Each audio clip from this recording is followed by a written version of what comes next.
గౌరవ సభ్యులు క్వశ్చన్ అడిగారు అధ్యక్ష. ఇక్కడ విషయం ఏంటంటే అధ్యక్ష, మనం ప్రజాస్వామ్యంలో ఉన్నాము. ఒకసారి జగన్మోహన్ రెడ్డి గారు, మన పులివెందుల ఎమ్మెల్యే జగన్మోహన్ రెడ్డి గారు తండ్రి గారు కూడా ముఖ్యమంత్రి చేశారు, తర్వాత ఆయన ఎంపీ చేశారు, తర్వాత ఒకసారి ఎమ్మెల్యే చేశారు, తర్వాత ముఖ్యమంత్రి చేశారు, మళ్ళీ ఇప్పుడు ఎమ్మెల్యేగా పనిచేస్తున్నారు అధ్యక్ష. అయితే నేను ఏమంటాను అధ్యక్ష, ఇంత రాజకీయ నేపథ్యం ఉన్న మనిషి, ఇంత రాజకీయ నేపథ్యం ఉన్న కుటుంబం నుంచి వచ్చిన మనిషి ఒక గవర్నమెంట్ మీద ఆరోపణ చేసేటప్పుడు దానికి ఒక నిబద్ధత ఉండాలి, దానికి ఒక సార్థకత ఉండాలి, ఏదైనా దానిలో ఒక నిజం ఉండాలి అన్న మినిమం కామన్ సెన్స్ లేకుండా బిహేవ్ చేయడం అనేది నిజంగా ఈరోజు మనం దురదృష్టం కింద భావించాలి అధ్యక్ష. ఎందుకనంటే ఈరోజు రాజకీయాలు ఉంటాయి, రాజకీయాలు తర్వాత పోతాయి, తర్వాత విషయం అధ్యక్ష. కానీ 45 రోజుల వ్యవధిలో ఈ గవర్నమెంట్, ఎన్డీఏ గవర్నమెంట్ వచ్చిన తర్వాత 36 హత్యలు జరిగినాయి ఒకసారి, 31 ఒకసారి, లేదు అనుకుంటే ఢిల్లీ గవర్నర్ గారికి ఇచ్చిన రిపోర్ట్లో 30 ఒకసారి. అంటే ఒక్కొక్క దగ్గర ఒక్కొక్క స్టేట్మెంట్లు ఇచ్చుకొని జనాల్ని కన్ఫ్యూజ్ చేస్తున్నారా, ఆయన కన్ఫ్యూజ్ అవుతున్నారా, ఆయన ఏమైనా తాపత్రయపడుతున్నారా? అంటే ఎంత తొందరగా 36 హత్యలు జరిగినాయని నేషనల్ మీడియా అడిగిన తర్వాత ఢిల్లీలో ఉన్నప్పుడు ఆ 36కి సంబంధించిన లిస్ట్ ఇవ్వండి అని చెప్పి అక్కడ మీడియా వాళ్ళు అడిగితే ప్రశ్నకి దాటేసేసారు, ఆన్సర్ చేయకుండా పక్కకి వెళ్ళిపోయారు. ఏమేనంటే రెడ్ బుక్ చూపిస్తారు. విషయం ఏంటంటే 36 కేసులు ఉన్నాయని చెప్పి, 36 కేసులు ఒకటే కదా అధ్యక్ష, ఇందాక గౌరవ సభ్యులు చెప్పినట్టుగా సుమారుగా ఒక 500 పైగా దాడులు జరిగినాయి, 1000కి పైగా ఆస్తులను ధ్వంసం చేశారు అని చెప్పి ఫిగర్లతో సైతం ఇన్ని రకాలుగా ఆయన మాట్లాడిన తర్వాత నాకు అర్థమైంది ఏంటంటే, ఆయనకు ఒక్కొక్కసారి అధ్యక్ష ఆయన ఆలోచన ఎలా ఉంటుందంటే, పాత ఆయన చేసినవన్నీ ఇప్పుడు జరిగినాయి అన్న అపోహలో ఉన్నారో ఏంటో నాకైతే అర్థం కావట్లేదు అధ్యక్ష. నేను చాలా క్లియర్గా నిన్న హౌస్లోని క్వశ్చన్ అవర్లో ఇదే క్వశ్చన్ ఒక అసెంబ్లీలో సభ్యులు అడిగినప్పుడు ఇదే క్వశ్చన్కి సమాధానం చెప్పాను. ఈ రోజు ఇక్కడ సమాధానం చెప్పడానికి నేను రెడీగా ఇక్కడికి వచ్చున్నాను. నిన్న కూడా వైట్ పేపర్ రిలీజ్లో గౌరవ ముఖ్యమంత్రి గారు కూడా అక్కడ అసెంబ్లీలోని ఇక్కడ కౌన్సిల్లో నేను కూడా క్లియర్గా మాట్లాడున్నాం. నేనేమంటానంటే అధ్యక్ష, చాలా క్లియర్గా 36 హత్యలు అని చెప్తున్నారు కదా. గవర్నర్ గారికి మీరు 31 రాశారనుకోండి, పోనీ 31 దాని మీదే మేము ఆగుతాం. ఆ 31 మంది ఎవరున్నారు, ఏ ప్లేస్లో ఎవరు చంపారు, పోనీ ఎవరు చచ్చిపోయారో మీ నాయకులు ఒకసారి మాకు లిస్ట్ ఇవ్వండి.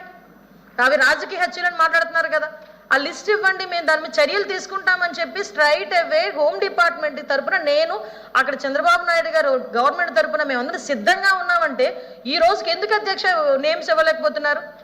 ఎక్కడ దాడులు జరిగినాయి అని చెప్తే ఎందుకు అధ్యక్ష దాడులు జరిగిన ప్లేస్ చెప్పమనండి. ఒకవేళ మా దృష్టికి రాలేదేమో, మా పోలీస్ డిపార్ట్మెంట్ దృష్టికి రాలేదేమో, ఒకసారి మీ దృష్టిలో ఏమైనా ఉంటే చూపించండి, ఒకసారి మేము చర్యలు తీసుకుంటాం. అంటే ఈ రోజుకి కూడా అది లేకుండా పైగా రాజకీయంగా మా మీద దాడులు చేశారు. ఏం దాడులు అధ్యక్ష? ఈ రోజు ఒక విషయం అధ్యక్ష, ఇక్కడ మేమందరం ఎమ్మెల్యేలు, ఎమ్మెల్సీలు, మంత్రులు, ఇక్కడ అందరూ కూడా మంత్రులు ఉన్నారు అధ్యక్ష, ఎమ్మెల్సీలు ఉన్నారు అధ్యక్ష. ఒక్కసారి లాస్ట్ 5 సంవత్సరాల్లో ఒక్క కేసు కూడా లేకుండా ఎమ్మెల్యేని కానీ ఎమ్మెల్సీని కానీ మంత్రిని కానీ చూపించమన్నాడు అధ్యక్ష.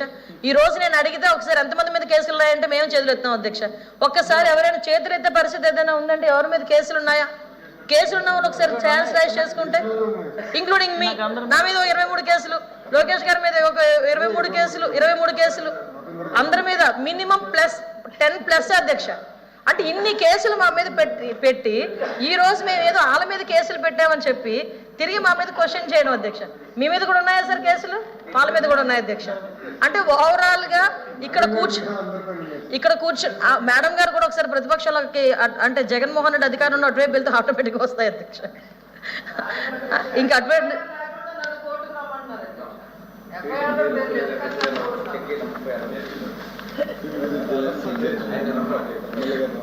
అదే అధ్యక్ష, ఓ పని చేస్తాను అధ్యక్ష. ఇంకొకటి మా సభ్యులు కూడా సలహా ఇచ్చారు, ఈరోజు ఎక్కడ ఫీల్డ్ విజిట్కి వెళ్దాం అధ్యక్ష, ఎక్కడ ఏం జరిగినాయి అన్న దానికి పులివెందుల ఎమ్మెల్యే గారిని రమ్మనండి, ఫీల్డ్ విజిట్ కూడా మేము వెళ్తాం.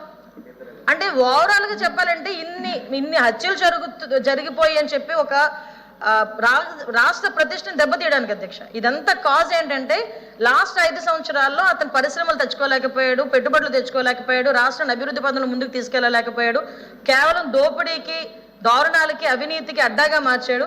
ఈ రోజు మళ్ళీ ఎక్కడ చంద్రబాబు నాయుడు గారు ఎన్డీఏ కూటమి వస్తే కనుక ఈ రాష్ట్రానికి మంచి జరిగిపోతుందని అతి భయంతో ఈ రోజు రాష్ట్రం మీద బురద చల్లడానికి, రాష్ట్ర ప్రతిష్టను దెబ్బతీయడానికి ఈ రోజు పర్టికులర్గా ఈ రకమైన ఆరోపణలు చేయడం అన్నది నిజంగా చాలా బాధాకరం అధ్యక్ష.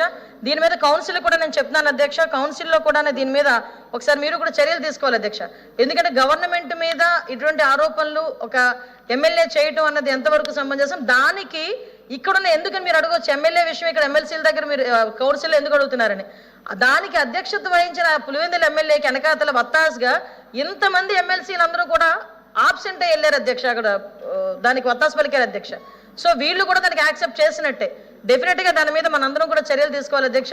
ఒక విషయం చెప్పాలి అధ్యక్ష, ఇప్పుడు విషయం ఏంటంటే గులివింద గింజకి కింద మచ్చ కనిపించదంట. ఈయనేమో అధికారంలోకి వచ్చిన మొదటి రోజు నుంచి కూడా కోల్చడాలు, దారుణాలు, హత్యలు, ఆత్మహత్యలు చేసుకోవడానికి ప్రేరేపించడాలు ఇవన్నీ జరిగినాయి అధ్యక్ష. ఒకటి అధ్యక్ష చెప్తున్నాను, ఈ రోజు వరకు గవర్నమెంట్ కట్టుబడి ఉంది. వినుకొండలో హత్య జరిగింది, 2 వర్గాల మధ్యలో హత్య జరిగినాయి. చంపుకోవడం అనేది నిజంగా చాలా పొరపాటు. వెంటనే ఇమీడియట్గా మేము ఎవరైతే నిందితున్నారో వాళ్ళని పట్టుకున్నామే. ఎక్కడైతే అబ్యూజెస్ ఎక్కడైతే జరుగుతున్నాయో, చిన్నపిల్లల మీద ఎక్కడైతే అత్యాచారాలు జరుగుతున్నాయో, ఎక్కడైనా ఎటువంటి ఇబ్బందులు ఎదుర్కొన్న వెంటనే ఇమీడియట్గా ఈ రోజుకి కూడా రిమాండ్లో ఉన్నారే, ప్రతి ఒక్కరు కూడా రిమాండ్లో ఉన్నారే. మేము ఎవరిని ఉదాసీనంగా వదిలేలేదే. మీకు ఎగ్జాంపుల్ చెప్తాను అధ్యక్ష, ఇక్కడే గంజాయి మత్తులో తాడేపల్లి ఇంటికి, పులివెందుల ఎమ్మెల్యే గారి ఇంటికి అతి దగ్గరలో ఒక గ్యాంగ్ రేప్ జరిగితే ఈ రోజుకి కూడా వెంకటరెడ్డి అనే వ్యక్తిని ఈ రోజుకి కూడా పట్టుకోలేకపోయారు అధ్యక్ష.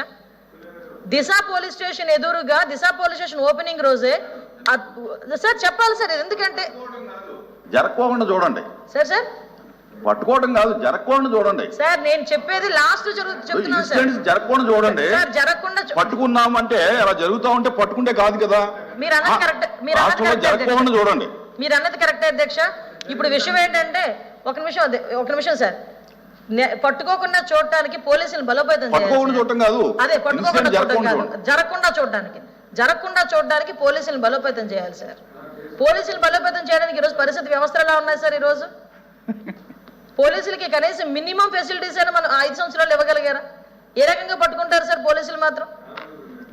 ఈరోజు ఇప్పుడు విషయం ఏంటంటే ఎందుకు ఈ విషయాలని చెప్తాను అధ్యక్ష, మాట్లాడితే రాష్ట్ర ప్రదేశం దెబ్బతీయడానికి, రాష్ట్రంలో ఎక్కడ ధర్నా పెట్టకుండా ఏకంగా ఢిల్లీలో కూర్చొని తప్పుడు సమాచారం అక్కడున్న వాళ్ళ మీడియాకి, అక్కడున్న పెద్దలకి, ఢిల్లీ పెద్దలకి ఇవ్వటానికి ఈ ప్రయత్నం అంతా మానుకోవాలి. ఏదైనా ఉంటే చర్చకి రండి. మళ్ళీ చెప్తున్నా, ఇక్కడున్న ఎమ్మెల్సీలను కూడా మళ్ళీ అడుగుతున్నా, మళ్ళీ రండి ఒకసారి, వచ్చిన తర్వాత చర్చకి రండి. డెఫినెట్గా మేము వాళ్ళతో చర్చకి కూర్చుంటాం, వాస్తవాలను ప్రజలకు తెలియజెప్దామని మీ ద్వారా తెలియజెప్పుకుంటున్నాను అధ్యక్ష. ఒక్క సెకండ్ జవాబు దాటవేశారు అధ్యక్ష. మా సభ్యుడు ట్రెండింగ్ న్యూస్ అయినటువంటి NRI Madan Mohan print and లేదు చాలా జరుగుతాయి అన్ని ఇక్కడ సభలో కాదు, సభకు సంబంధించినట్టు నాయుడు గారు నన్న దానికి ఎందుకు చెప్తారు? ఇప్పుడు ఒక విషయం అండి,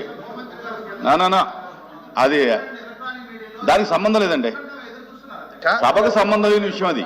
ఎందుకంటే సాక్షాత్ ఎంపీ గారు ఈ సభకు సంబంధం లేని విషయం. బయట కంప్లైంట్ ఇచ్చుకోమనంటే పోలీసు ఎంక్వైరీ చేస్తారు తప్ప ఆ ఇష్యూకి ఏమైనా సభకు సంబంధం లేదు.